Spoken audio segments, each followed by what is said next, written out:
For more Magic the Gathering resources, check out my friends at paperchampion.net and Kitchen Table MTG. Okay, so today what I'm doing is looking over the multicolored cards that I decided to pick for the set. Now what I decided to do is go with 10 cards each of each dual color card, and that was actually a little bit tough, sometimes because it's hard to find dual color cards in the right colors that are actually relevant, but sometimes you just have too many. And I'm going to just go over these quickly, and like I said before in my other videos, that the card choices will be in the link in the description it's probably easier to check them over in cubetutor.com, but I'll just discuss them quickly. We'll go through them quickly and discuss any ones I think are relevant.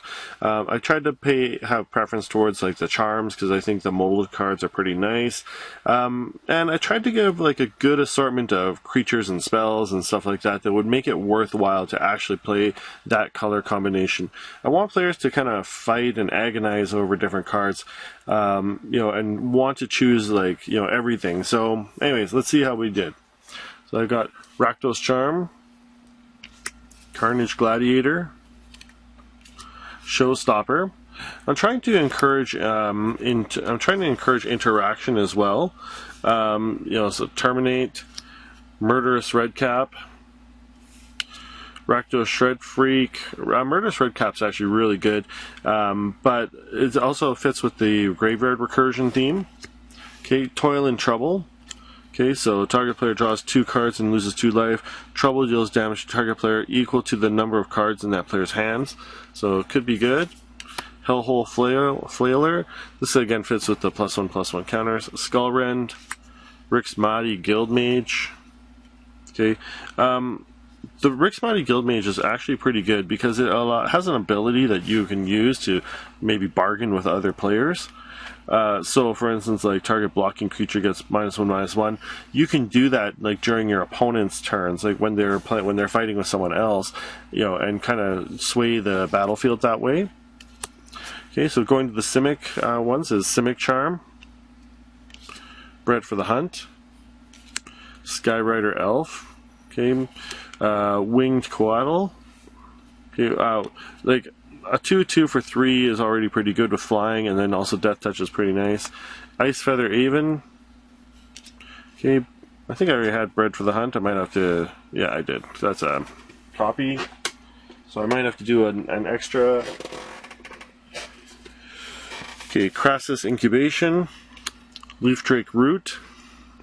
Leaf Drake Root's actually pretty nice because it had basically you enchant a land, or it's a Leaf Drake Roost. You enchant a land, and then you can pay some mana and tap it for a 2/2 green and blue Drake creature token with flying, and you can just do that all the time. So it's basically a mana sink that allows you to continuously generate tokens later on. Okay, Beetleform Mage. Okay. Fleet Feather Cockatrice. I like that one because it can become monstrous later. Horizon Chimera. Okay.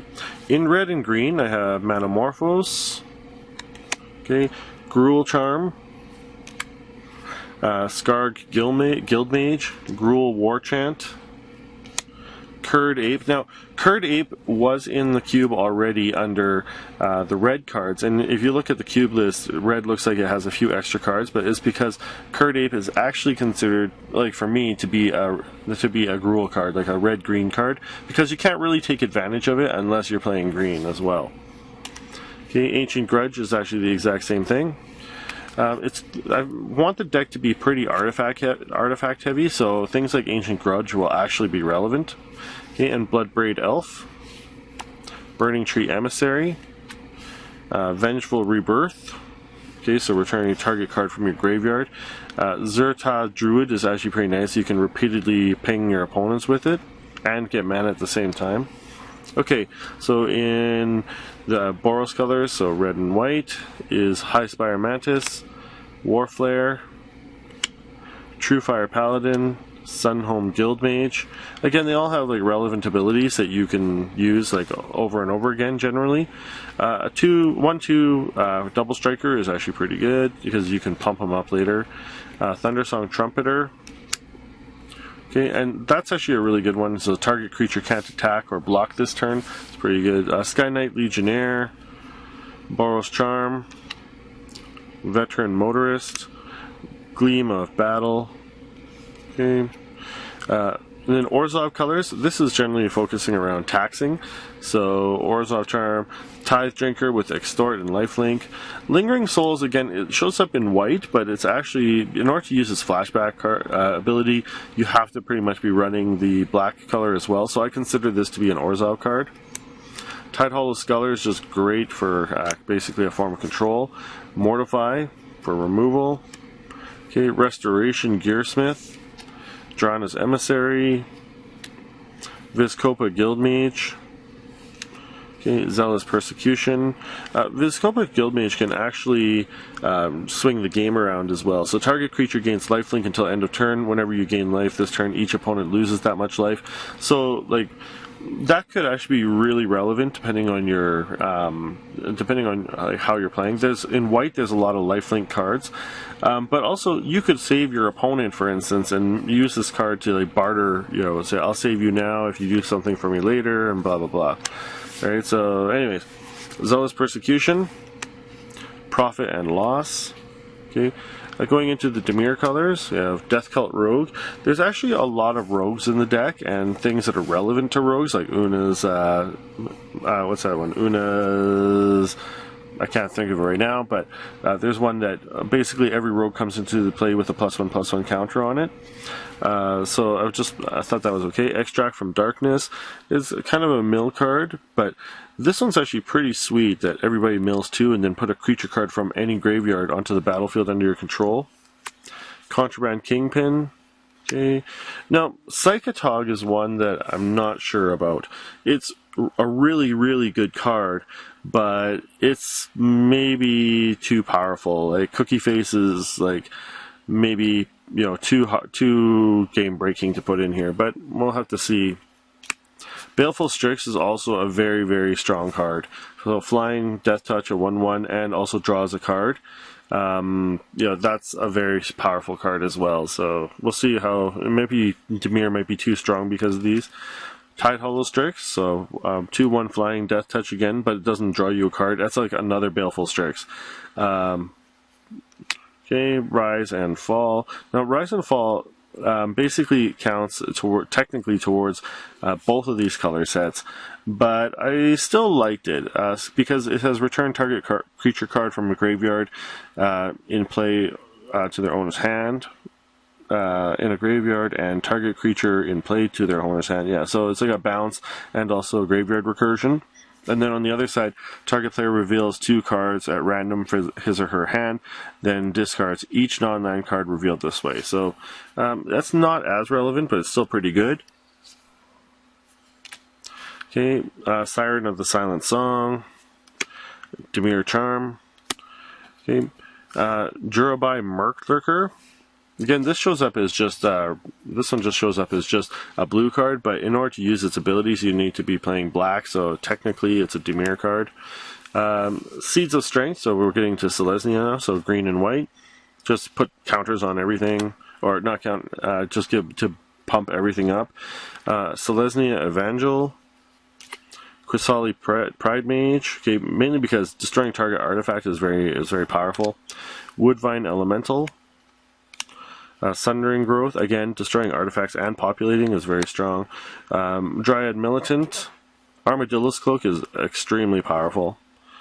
Okay, Wiltleaf Cavalier. Behemoth Sledge. Okay, technically it's an artifact equipment, but it's not colorless, so it has to belong in those colors. Common Bond. And then going into Golgari, so Sluiceway Scorpion, Golgari Charm, Rot Farm Skeleton, Putrefied. Again, you can see like there's a lot of artifact and other forms of destruction here. Death Frenzy. Death Frenzy I wasn't sure about, because Death Frenzy could just wreck like the whole board. It's essentially, like, in this format, a lot of things have 2 toughness, like many things have 2 toughness. So this could actually just be a complete board wipe. No, but it could also be really strong too. This could actually swing the whole game for you. Like, for instance, if there's a young Pyro out with a ton of like 2/2 tokens, like this would just wipe everything. So, anyways, Winding Constrictor, Death Reap Ritual, Farika's Mender. Okay, Down and Dirty. Okay, Dreg Mangler. Storm Chase, and then going into Is Storm Chaser Chimera. Is it Static Caster? Okay, Maverick Thopterist. Okay, Spellheart Chimera. Did I have another one of those? Or that was a different Chimera, I think. Let me just check. Nope, that was Storm Chaser Chimera. Okay, good. Electrolyze. Is it Charm? Wee Dragonauts. Goblin Electromancer. Mercurial Geist, which I actually really like. I have a fondness for this card. I think it's just a cool card. Winter Flame. Now, Winter Flame, again, is a nice modal card, but it's actually pretty sweet. So, tap target creature, or Winter Flame deals 2 damage to target creature. Cloud Blazer. And then going, these are to the blue-white cards with Cloud Blazer. Judge's Familiar is a really great on counter on a stick that you can just basically use anytime. Ascended Lawmage. Afar's Enlightenment is actually a very, very strong card. So basically, you put a +1/+1 counter on an enchanted creature, and it has flying, but when another creature enters the battlefield under your control, you may return Afar's Enlightenment to your owner's hand. So basically, like, you could get another creature come out, trigger it, it comes back to your hand, and then you can cast this again, and basically use it to repeatedly put +1/+1 counters on your creatures. I had someone use this against me during Theros block, and man, I just remember getting wrecked by it, so it can be very strong. So Sky Spirit, there's a flying for a striker, another flying for a striker with Skymark Rock, or another just flying. Jellin Sphinx, Deputy of Acquittals. Reflector Mage. I managed to pick this up cheap because he's banned in Modern, or banned in Standard. What's it called? So, yeah, I don't know. I'm not sure about Reflector Mage. He could be too powerful. He's very powerful in Standard, so we'll have to see how he does. I'm not sure in 4-player multiplayer if it'll be as relevant, but it could be I think this will be a very strong card. And the last one is Thistledown Duo. Whenever you play a white spell, Thistledown Duo gets +1/+1 till end of turn. And whenever you play a blue spell, it gains flying. So, that's actually pretty good. A 2/2 for 3 is pretty good. And it can be a 3/3 for 3, which puts it on curve. Or you can also have it with flying as well. So, that could be a nice card to have in there. Anyways, those are my picks. Let me know what you think in the comments or in my blog comments in cubetutor.com. Thanks for watching, and I'll see you next time.